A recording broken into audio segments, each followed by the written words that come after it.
بسم اللہ الرحمن الرحیم۔ السلام علیکم ورحمۃ اللہ۔ حضرت امام ابو داؤد رحمۃ اللہ علیہ فرماتے ہیں، میں نے نبی کریم صلی اللہ علیہ وآلہ وسلم کی 5 لاکھ احادیث لکھی ہیں۔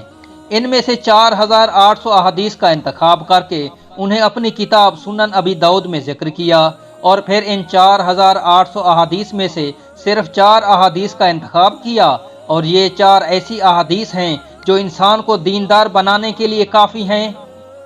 پہلی حدیث مبارکہ یہ ہے کہ اعمال کا دار و مدار نیت پر ہے۔ دوسری حدیث مبارکہ یہ ہے کہ آدمی کے اسلام کی خوبی اور کمال یہ ہے کہ وہ فضول کاموں اور باتوں کو چھوڑ دے۔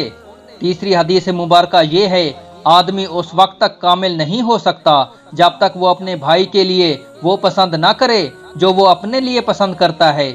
چوتھی حدیث مبارکہ یہ ہے کہ حلال بھی واضح ہے اور حرام بھی واضح ہے، اور ان دونوں کے درمیان کچھ مشتبہ چیزیں ہیں۔ جو ان مشتبہ چیزوں سے بچتا رہا تو اس کا دین اور اس کی عزت بچ گئی۔